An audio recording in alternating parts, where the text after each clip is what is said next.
And people always want to know how you get started on this job. I guess they ask musicians too, and actors and everything, but they always want to know how you got started. They say, how'd you get started? Say to you, did you always want to be a comedian? Well, not in the womb, but right after that, yes. I did. But class clown is when you really do get a chance to kind of work out, you know. Because the classroom is the best place. Classroom's best because, well, no one's allowed to laugh there. And suppressed laughter, you know, is the easiest to get, the most fun. You know, like when you're kneeling in front of a casket.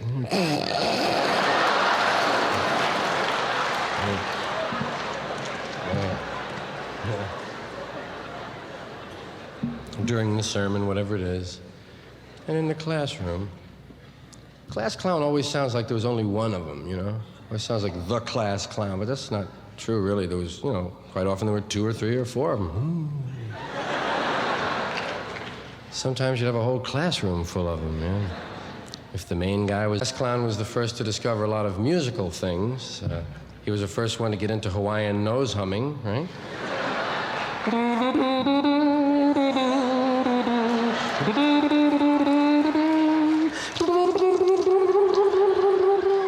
Well, if you're gonna play, you know. And then playing head. You had to be a little mazzo for that anyway, man, you know? That and throat. Found out later in life the beard acts as a mute for soft passages. Right. Well, anyway. Class clown was the first guy to discover this, usually in gym class, right?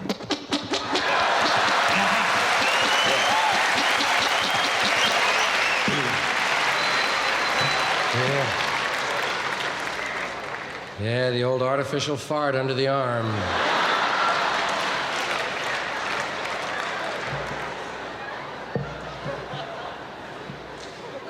Or as we called it in New York, the artificial fart under the arm! It was an important sound, you know, because I guess we found so many ways to make it, you know. I didn't need any of those fancy ones because I could, I was into the bilabial fricative, you know. I was so glad when I found out that had a real official name to it, man. Bronx Cheer and Raspberry never made it for me. Bilabial fricative.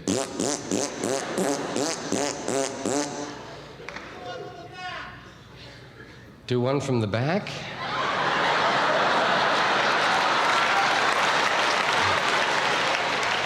It would probably be an SBD today, man. Remember that? Silent but deadly. Wow.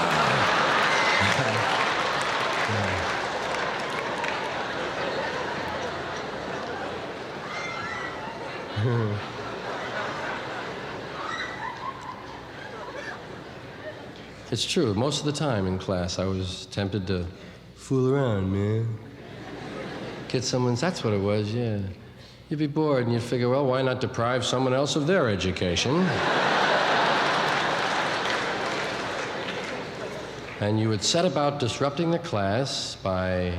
attracting attention to yourself! That is the name of this job, you know. It's called Dig Me. Yeah, it was like, hey guys, didn't make the team, but... Yeah.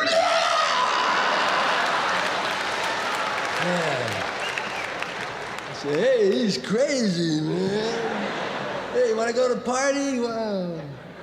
Yeah, you went to all the parties. Got the last girl, but you went to all the parties, man.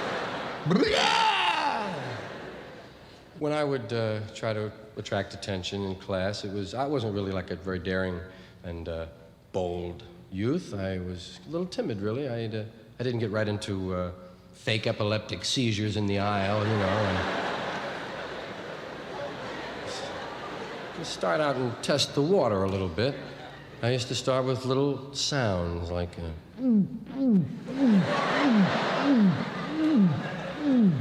That's a good one because no one can really see where it's coming from, you know. You can even look around like you don't know, right?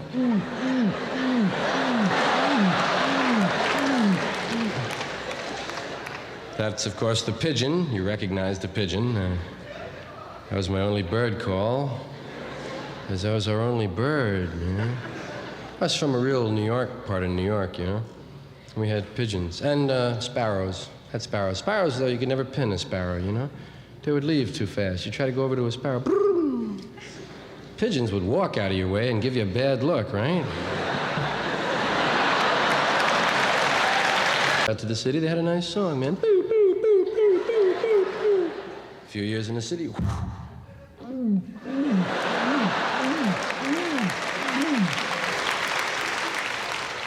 And then that little oil slick we laid on them. You've seen that oil slick on their neck. I'm sure we gave them that. Pidgeys. I had one sound that was my own. Not completely my own. I stole it from a Spike Jones record. None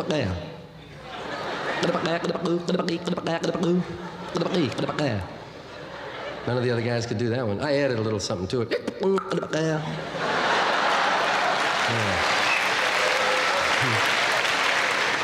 No one really cared, you know. Get him out of here. Get him out of here. And then, of course, there was popping the cheek, which everyone had to do. Just to be a kid, you had to be able to do that, right? Yeah, it was part of the credentials. Can you pop his cheek? Okay, he's a kid. Let him in. Go on. Let me hear all of you do that. I love when a whole auditorium does it. Everybody do it like that. Just pop. Now do it without giving in to the temptation to laugh. Put my finger in my cheek and pop it. It's not that easy, man. There's a lot of things to think about. You gotta know how much finger to put in there, for one, right? You can't do it like that, really. You have to judge the amount of finger. You have to know how much air pressure against the cheek, how much cheek pressure against the air, and when to release. Yeah, you see old guys in the park now can't get it on anymore.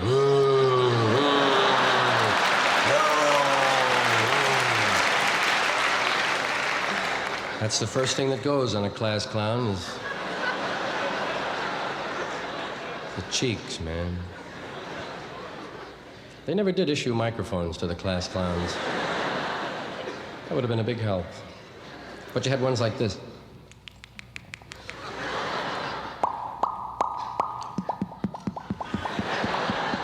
And you remember this one? Old men always used to do this to you.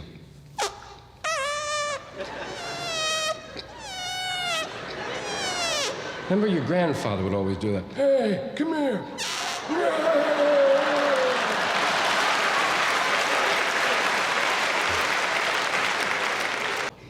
The higher the pitch. Something we just don't stop to think about, you know? For instance, this last knuckle on the pinky is the highest pitched knuckle. You'll hear it now.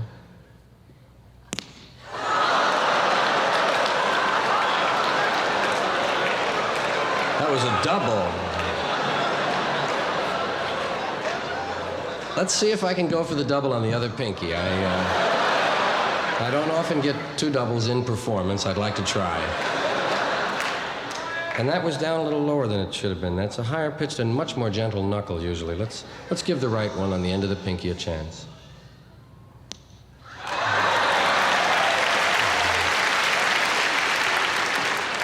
Let's see if the other one's in there too. Ah, two doubles is far out, yeah. The best reason for cracking your ear was susceptible to the knuckles. Hey, Margaret Mary!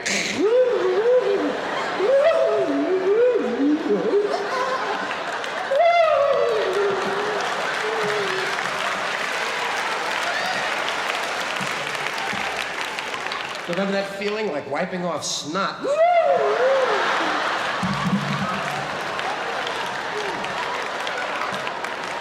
Somebody else's.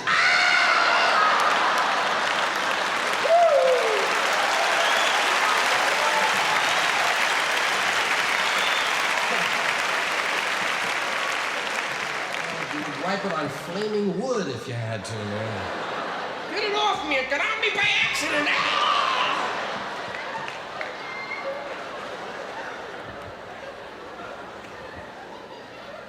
Because nobody really likes your bodily fluids, you know? That's true, unless you keep them to yourself. People don't want them.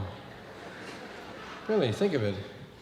Any fluids or semi-fluids that you secrete or excrete or whatever, people don't want to hear it, you know? Earwax, blood, sweat, get it? John Pigman could belch at will. Not just the ordinary belch. I mean, we all learned to swallow a little air, you know, and do the fraternity burp. But John Pigman was an artist, man. He would save air for like half an hour, man. You'd see him over in the corner. Hey, John. No, man. Oh, and when he would finally let go,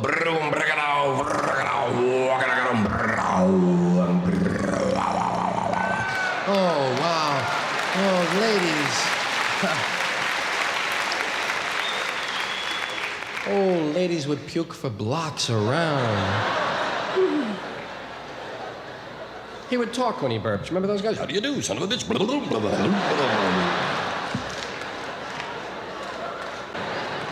If anybody on the screen opened their mouth without saying anything, John would provide the dialogue. Hey, John's here, man.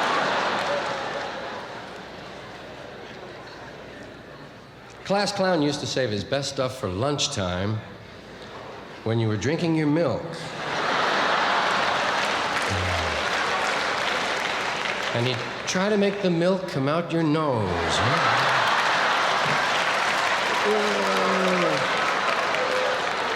Hey, Carlin, you bastard, I'll get you, man.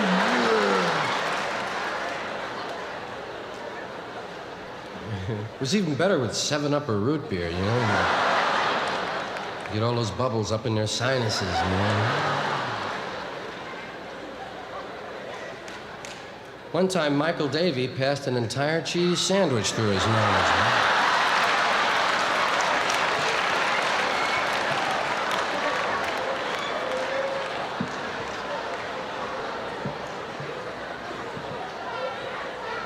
Sister Annunziata thought it was a miracle, you know?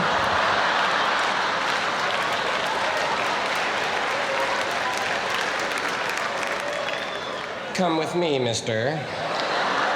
And don't talk to the other boys and girls. Yeah, you're not allowed to talk to anyone right after a miracle, you know? You have to wait and be debriefed by a priest, right?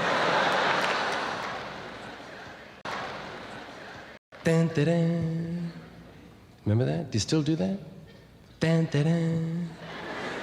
Don't lose that, man. Dun, dun. Remember when you were a kid on a hot day, nobody was around, nothing to do? Dun, dun, dun. I'll still do it, man. I push the button in the elevator. Dun, dun. Watch the numerals going up. Na, na, na, na, na, na,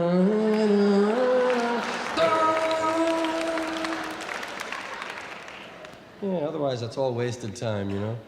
Elevators, nothing to do in the elevator except not look at the other guy. Right? Stare at your shoes. I play spy at the airport. Do you ever do that? I believe in using that kind of time. It's wasted time. Play spy at the airport. Especially a big airport. You know there's a spy at the airport, man. Your job? Find him. Yeah. Get into a little of this. Let's share this with you. I'll share a swallow of water with you. Why not, man? No one ever shares a swallow with you. It's a kind of a personal sound.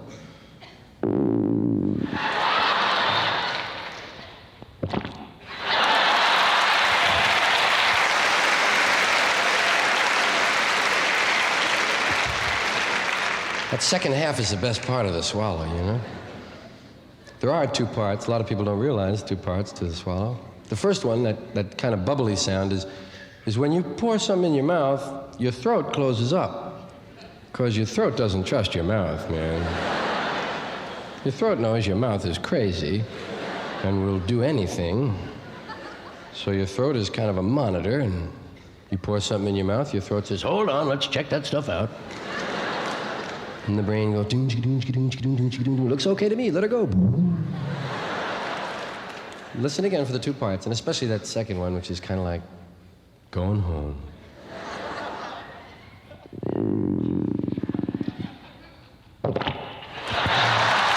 That was a goodie. The whole revolution is about values. Values of any kind, you know? What you'll do for $10, what you'll do with $10. Really, it's all comes down to values, what you value and how much. And I often think of that, because you can buy anything in this country. The businessmen are the ones that really, like, kind of got the country where it is, in both ways, in the positive and the negative, man. They did, the businessmen, because there's no morality in business. Just the ledger, keep it in the black. Show a profit, keep it in the black, keep it in the black. Never mind your soul, never mind the landscape, never mind the other guy, keep it in the black, keep it in the black, do what you can, keep it in the black. Business as usual, going on. Big plywood up there, business as usual. Businessman did it. That's right, you can buy anything in this country, man. Anything you can think of. You can probably buy a left nostril inhaler if you look around long enough. With your state motto on it. When I go past the novelty store, you know the novelty store, tricks, jokes, fun, fool your friends. They sell the dribble glass, joy buzzer, whoopee cushion. It's called poo-poo cushion in the larger towns. You put it down. Hey, Phil farted. Ah! It's very big with the Shriners and American Legion are into those things. You know. They're a little retentive anyway. I guess they need devices, so why not? Let them have it. A lot of things for sale in that store. You know, they have a fly in an ice cube. Snake matches, pepper gum, cigarette loads, big thumb with a lot of bruises on it. That's a great one. They also sell fake food, which really knocks me out. Got rubber hot dogs, plastic fried eggs. The ones I saw are made in Austria. Imagine that, imported plastic fried eggs. Wow. Plastic Swiss cheese. They have a little foam rubber sandwich with a bite missing from it. I often wonder how hungry people feel when they walk past, you know? Guys that don't have lunch money together, man. Going past the novelty store. Wow, I'd be salty. I'd be ready for a little trashing right away, you know? I've seen a couple of different brand names on that. One of them is called Glop. Another one is Whoops. Isn't that great? Whoops. Tells you where to use it, too. They have little hints on the cardboard. It's stapled to a piece of cardboard, and it tells you where to use it. On the car seat. That's a good one. On the sidewalk, naturally. Bathroom floor, they suggest there. And then the one that knocks me out is near the refrigerator. It's so strange, because some grown person had to think of that. Some guy was at work one day, and he said, hey, Phil, I got another one. Near the refrigerator, huh? Beautiful, Charlie. Let me call the printer. Hey. Near the refrigerator. Wow, fake vomit. Lenny Bruce once said the reason the artificial vomit sells is because the artificial dog crap sold so well. I grew up watching the dog crap in the window, boy. I always thought, at first I thought a dog had gotten in the window and done it there, you know. It was always right next to the false teeth there that you wind up and let go, right? Little plaster Paris dog crap, wow. Sure is strange. How do you ask for that, you know? What do you say to the guy? I'd like to see something in a dog crap, please. Well, what did you want to spend on that? Money's no object. It's for a very good friend.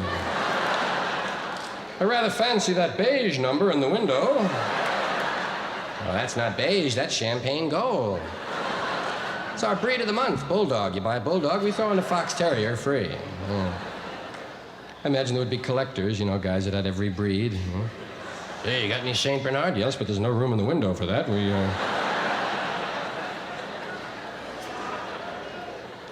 The Doberman Pinscher, you'd always know the authentic Doberman Pinscher would be the one with the little pieces of clothing and buttons in it, right? Yeah. I used to be Irish Catholic, now I'm an American. You know, you grow. Yeah. I was from one of those Irish neighborhoods in New York. one of those kind of parish schools. Wasn't typical. It was Corpus Christi was the name of it. Could have been any Catholic church, right? Our Lady of Great Agony. It wasn't one of those old-fashioned parish kind of prison schools with a lot of corporal punishment and systemary discipline with the steel ruler, right? Oh, my hand! And you'd fall 2 years behind in penmanship, right? Well, he's behind in penmanship, Mrs. Carlin. I don't know why. Well, he's crippled. He's trying to learn to write with his left hand, you know?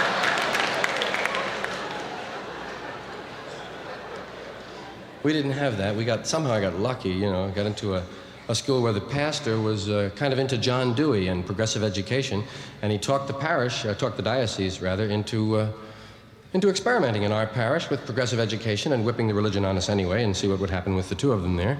And worked out kind of nice. There was a lot of classroom freedom. There was no, for instance, there were no grades or marks, you know, no report cards to sweat out or any of that. There were no uniforms. There was no sexual segregation, boys and girls together. And the desks weren't all nailed down in a row, you know. They were movable desks, and you had new friends every month. It was nice. Like I say, a lot of classroom freedom. In fact, there was so much freedom that by 8th grade, many of us had lost the faith. Part of class clown was being an imitator, as you probably noticed. But I used to imitate the priests, which was right on the verge of blasphemy, you know. I could do them all rather well. I did Father Byrne the best. Father Byrne was the one who used to celebrate the children's mass. I always thought that was great, to celebrate mass. Yeah. And I could do Father Byrne so well that I often wanted to do him in confession, you know? I wanted to get into Father Byrne's confessional one Saturday, maybe a half hour before he showed up, and get in there and hear a few confessions, you know? Because I knew, according to my faith and religion, that if anyone came in there and really thought I was Father Byrne, and really wanted to be forgiven, and performed the penance I had assigned, they would have been forgiven, man. Because that's what they taught us. It's what's in your mind that counts. Your intentions, that's how we'll judge you, what you want to do. Mortal sin had to be a grievous offense, sufficient reflection, and full consent of the will. You had to wanna. In fact, wanna was a sin all by itself. Thou shalt not wanna. If you woke up in the morning and you said, I'm going down to 42nd Street and commit a mortal sin, save your car fare. You did it, man. Absolutely. It was a sin for you to want to feel up Ellen. It was a sin for you to plan to feel up Ellen. It was a sin for you to figure out a place to feel up Ellen. It was a sin to take Ellen to the place to feel her up. It was a sin to try to feel her up, and it was a sin to feel her up. There was 6 sins in one feel, man.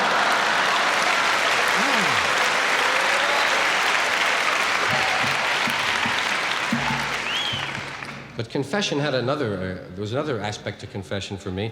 Our neighborhood was right between Columbia University and Harlem, Juilliard School of Music, Grant's Tomb, 2 seminaries, Jewish Theological and Union Theological Seminary. I said Harlem was there, and then to the north, a Puerto Rican and Cuban section. And as Puerto Ricans began to move into our neighborhood, the diocese, in this rare display of tokenism in the early 50s, sent one Spanish priest, Father Rivera, to hear Spanish confessions. And all the Irish guys that were heavily into puberty would go to confession to Father Rivera, because he didn't seem to understand the sins, you know? Or at least he didn't take them personally, you know? It wasn't an affront to him. He was no big theological harangue. He didn't chew you out. He was known as a light penance. In and out, 3 Hail Marys, you're back on the street with Father Rivera, man. Boom, right? Boom. You could see the line move. That's how fast he was working, right?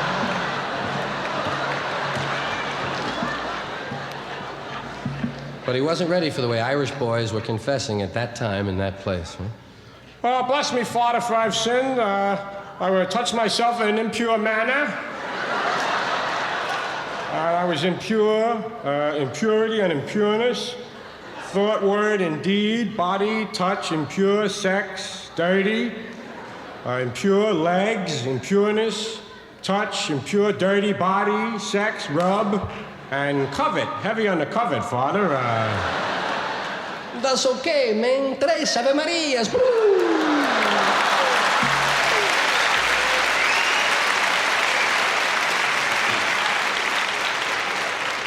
You'd be home in 5 minutes, you know?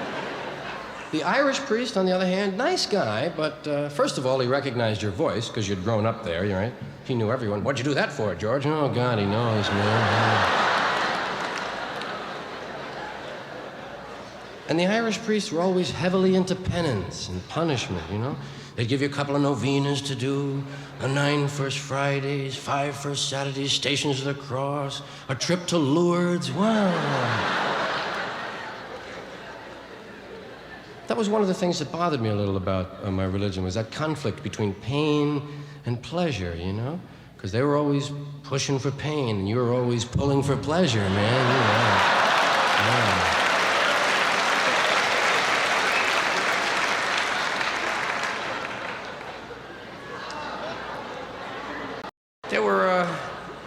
There were other things that bothered me. Perhaps it's retrospect, you know.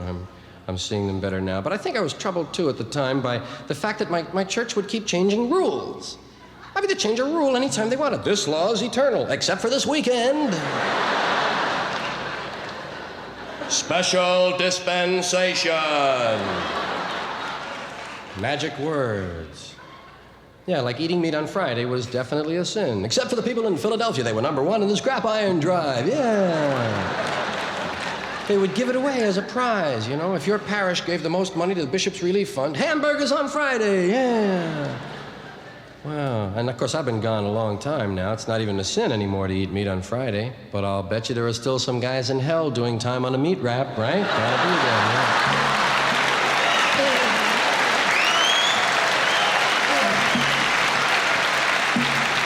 I thought it was retroactive. I had a bologna sandwich. This guy had a beef jerky, right? Tell him what you had. How'd you like to do eternity for a beef jerky?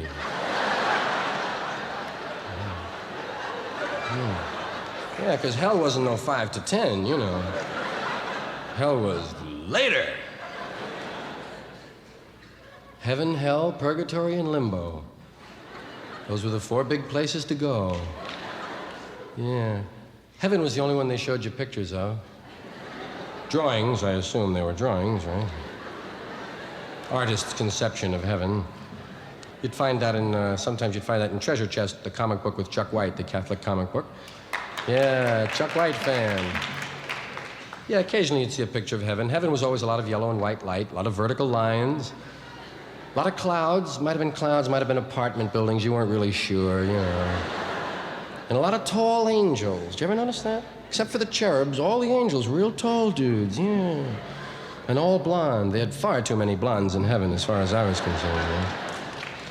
Hell, they never showed you any pictures of hell. Hell was real easy to understand. Hell was fire, and anyone can dig fire, right? Yeah. Hey, hell is like burning 100 Christmas trees and jumping right in the middle, you know?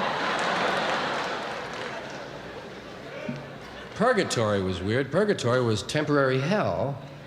It was like it was as bad as hell, but you knew you were going home, man. Often wondered if they had, like, short time clubs in purgatory, you know? Little buttons. I'm short, 2 eons, man. Yeah. I could do an eon standing on my head, man. Purgatory. The weirdest of all was limbo. Limbo was where they sent unbaptized babies. The reasoning was it wasn't their fault. Yep. Can't see God if you're not baptized, but you were too young to make the decision. Whip them into limbo. Boom. What could limbo have been, man?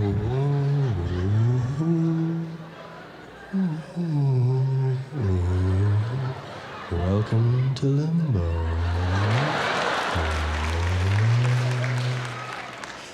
I think they've since canceled limbo. I'm not completely sure, but I think when they purged a few of the saints, they called off limbo, too. Yeah. Hope they promoted everyone, sent them to heaven, you know, didn't just cut them loose in space, right? You know. Once a week, Father Russell would come in for heavy mystery time. And you'd save all your weird questions for Father Russell.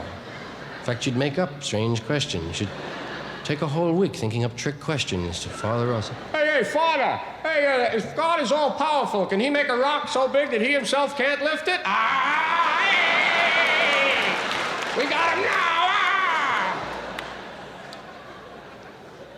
Or else you'd take a very simple sin and surround it with the most bizarre circumstances you could imagine to try to, relieve the guilt in the sin. It would usually end up with the statement, Would that then be a sin then, Father? it was like here, this is an example. There was one sin, not receiving communion during Easter time. You had to perform your Easter duty. You had to receive once between Ash Wednesday and Pentecost Sunday. And if you didn't do it, it was a mortal sin, providing, of course, you had said to yourself, hey, I'm not going to do it this year. And there weren't many mortal sins on that, but a lot of guys went to Venial City on Easter duty. And so you would ask the priest, Hey, Father. Hey, remember guys would leave their hand up after they got called on, right? And the priest would say, what are you, the Statue of Liberty done? Oh, sorry, Father. Anyways, Father, hey, suppose that you didn't make your Easter duty, and it's Pentecost Sunday, the last day, and you're on a ship at sea, and the chaplain goes into a coma. But you wanted to receive, and then it's Monday, too late. But then you cross the international date line. Yes, I'm sure God will take that into account. Sit down, Wizzy.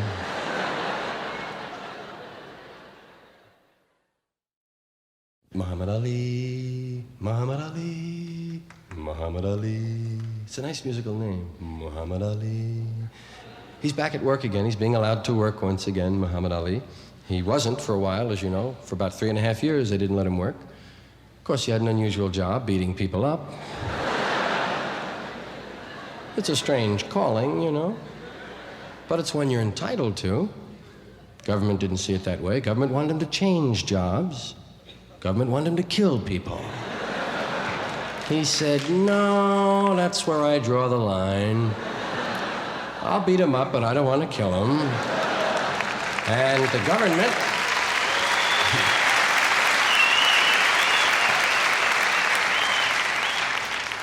The government said, well, if you won't kill him, we won't let you beat him up. It was a spiteful move, all because he didn't want to go to Vietnam. And now, of course, we're leaving Vietnam.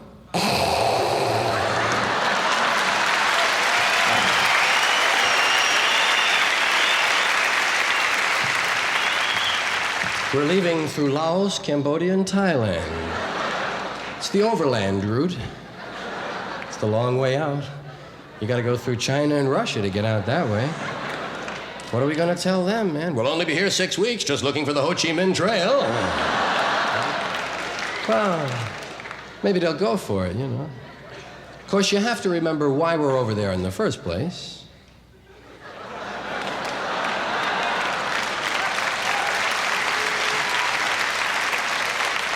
Oh, yeah!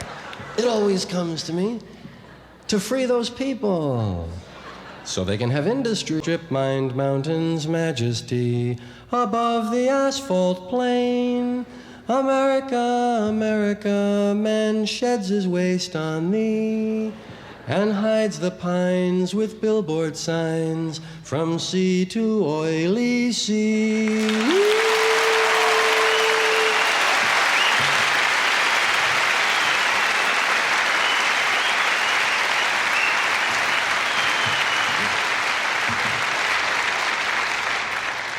Then you have to remember the sexual side of Vietnam, which a lot of people don't notice.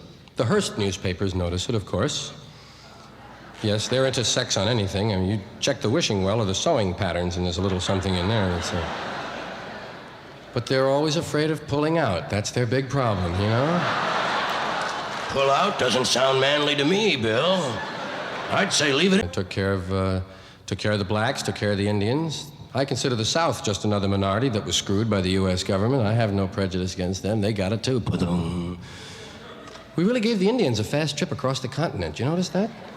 They were having a little cookout in Massachusetts. Bunch of boats came up, man. Hey, you mind moving over, guys? Bring in the stuff. Would you move over? Would you mind bringing the stuff, man? Would you move over, man? Bring in the stuff. Come on, man. Move it over. Would you mind over 4 mountain ranges. Got them onto an offshore island, Alcatraz, right? Off the continent completely. They had to take the island to get it. Then we kicked them off there. I guess we're going to send them back where they came from. Yeah, we bought the Bering Strait theory, right? Put them welfare people to work filling in the Bering Strait and charge them Indians $1 a head to go home. It's a good, sound business solution. I love words. I thank you for hearing my words. I want to tell you something about words that I think is important. I love, as I say, they're my work, they're my play, they're my passion. Words are all we have, really. We have thoughts, but thoughts are fluid, you know.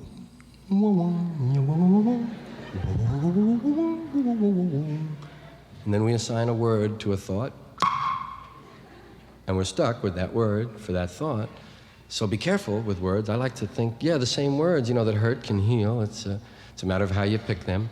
There are some people that aren't into all the words. There are some people that would have you not use certain words. Yeah, there are 400,000 words in the English language, and there are 7 of them you can't say on television. What a ratio that is. 399,993 to 7. They must really be bad. They'd have to be outrageous to be separated from a group that large. All of you over here, you 7. Bad words. That's what they told us they were, remember? That's a bad word. No bad words, bad thoughts, bad intentions, and words. You know the 7, don't you, that you can't say on television? Shit, piss, fuck, cunt, cocksucker, motherfucker, and tits, huh?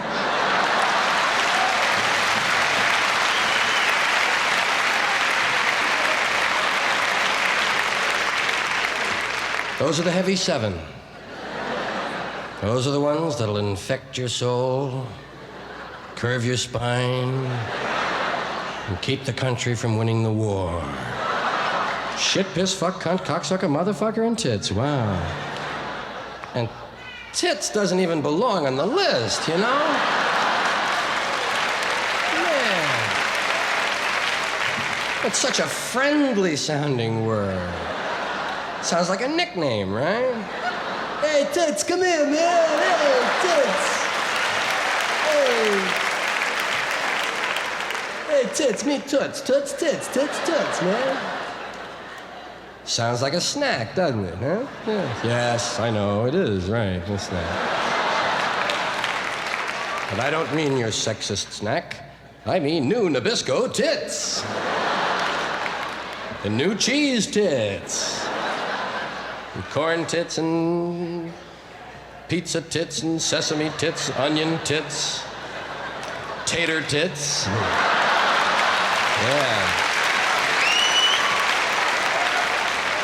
Bet you can't eat just one.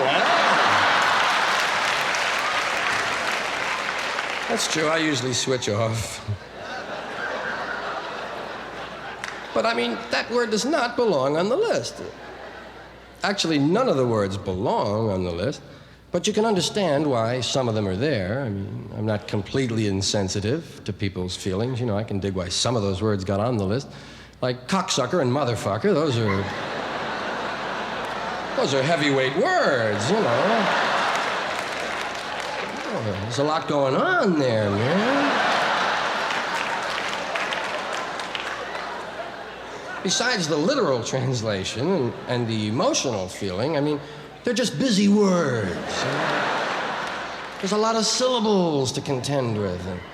And those K's, those are aggressive sounds. They jump out at you, man. Cocksucker, motherfucker, cocksucker.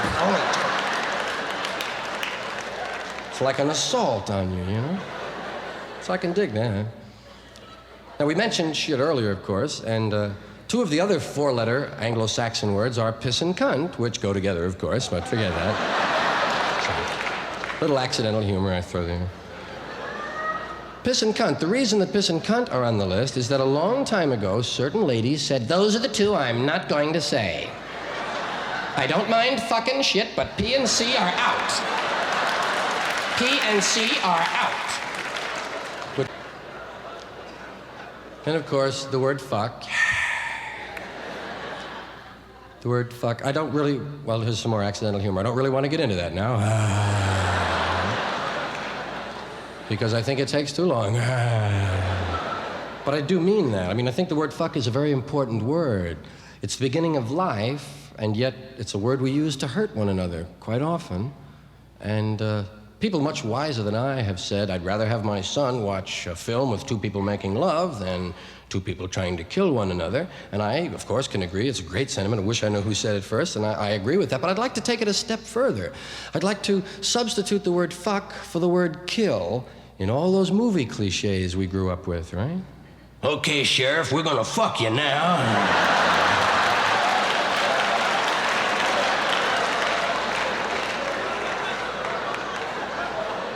But we're gonna fuck you slow.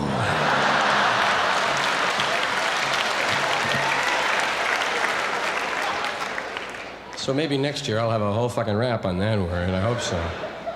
There are two-way words. Those are the 7 you can never say on television. Under any circumstances, you just cannot say them. Ever, ever, ever, not even clinically. You cannot weave them in on the panel with Doc and Ed and Johnny. I mean, it's just impossible. Forget those 7, they're out. But there are some two-way words, those double-meaning words. Remember the ones you giggled at in 6th grade? And the cock crowed 3 times. Hey, the cock crowed 3 times. Hey, it's in the Bible. There are some two-way words, like it's okay for Kurt Gowdy to say, Roberto Clemente has 2 balls on him. But he can't say, I think he hurt his balls on that play, Tony, don't you? He's holding them. He must have hurt them, by God.